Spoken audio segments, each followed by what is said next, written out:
Longsor dan banjir bandang yang melanda Aceh, Sumatera Utara hingga Sumatera Barat menjadi tragedi besar kemanusiaan di penghujung tahun ini.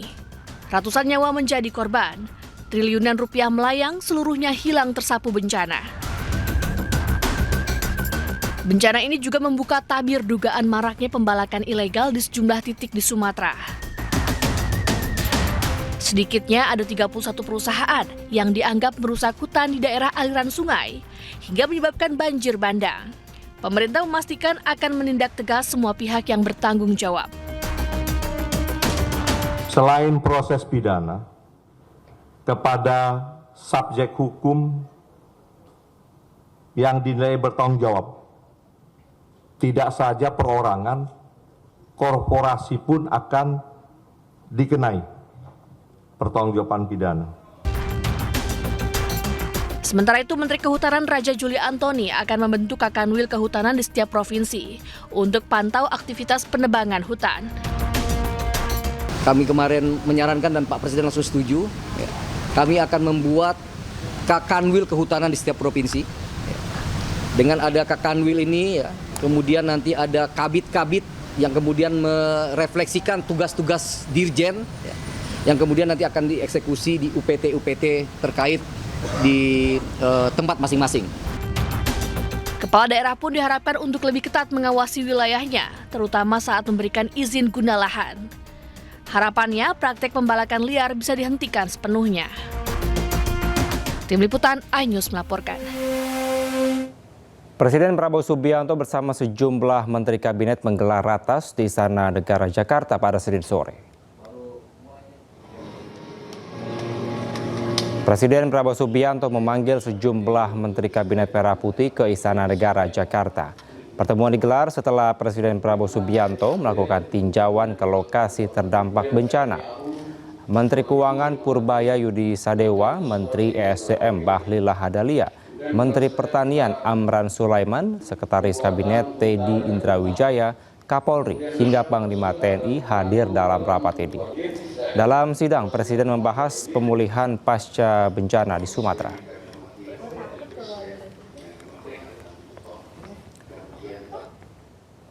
Sementara itu, pemirsa, dalam rapat kabinet, Presiden Prabowo Subianto menyebut ada oknum pejabat TNI dan Polri yang terlibat dalam penyelundupan. Presiden juga meminta Kapolri dan Panglima TNI untuk menindak tegas jajarannya bila terbukti terlibat. Kegiatan pembalakan hutan liar, illegal logging, juga illegal mining, tambang ilegal terlalu banyak penyelundupan. Kita sudah kerahkan TNI, Polri, kerahkan kekuatan, masih saja pihak-pihak yang terus tidak mau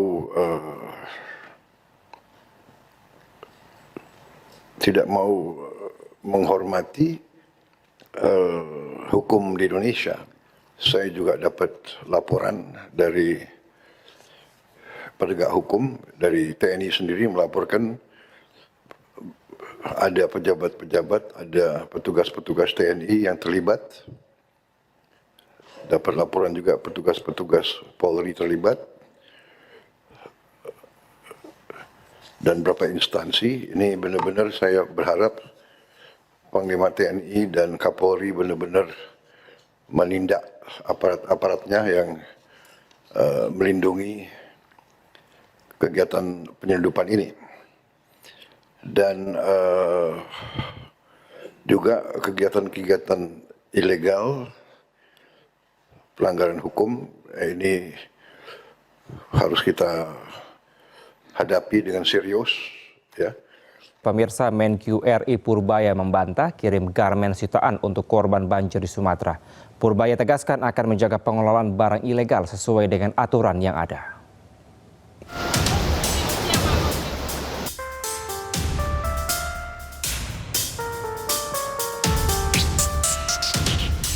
Menteri Keuangan RI Purbaya Yudi Sadewa menolak ide bea cukai untuk menyalurkan balpres impor ilegal sitaan untuk korban bencana di Sumatera.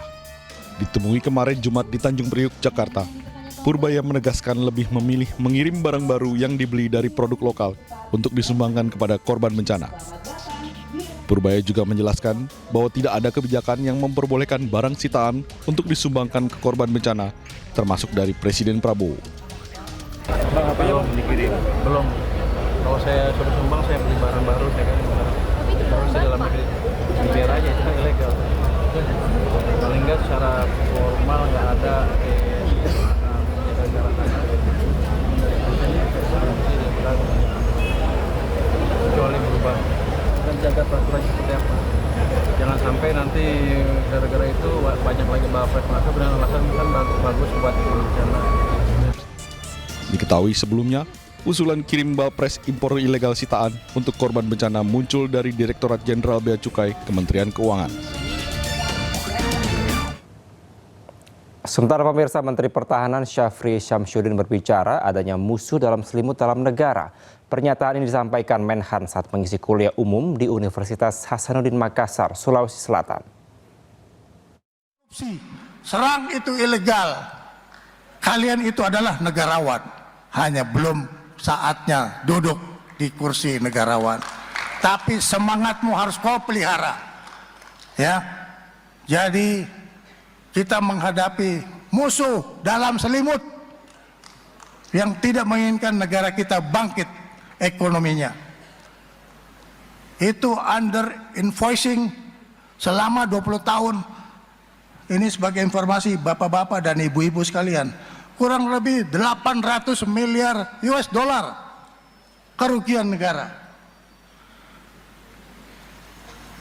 20 tahun. Ngapain aja si Syafri itu? Ya. Saya juga harus mengoreksi diri saya karena saya juga bagian daripada pengabdian negara. Kita ke informasi lain, pemirsa. Hari ini Direktur Eksekutif Lokataru Del Pedro Marhain akan hadapi sidang dakwaan kasus dugaan penghasutan aksi kericuhan pada Agustus lalu. Sidang dakwaan Del Pedro akan digelar di Pengadilan Negeri Jakarta Pusat dan dijadwalkan digelar pada pukul 1 siang. Selain Del Pedro, 3 terdakwa lainnya dalam perkara ini adalah admin Gejayan memanggil Syahdan Hussein, staf Lokataru Foundation Muzaffar Salim, serta mahasiswa Universitas Riau Karik Anhar. Sebelumnya Polda Metro Jaya tetapkan Del Pedro dan 3 lainnya sebagai tersangka kasus dugaan penghasutan aksi demonstrasi berujung ricuh pada Agustus lalu.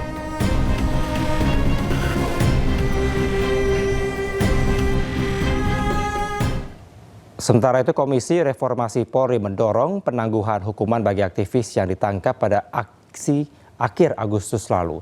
Ada 3 aktivis yang menjadi sorotan, 2 diantaranya adalah aktivis lingkungan hidup.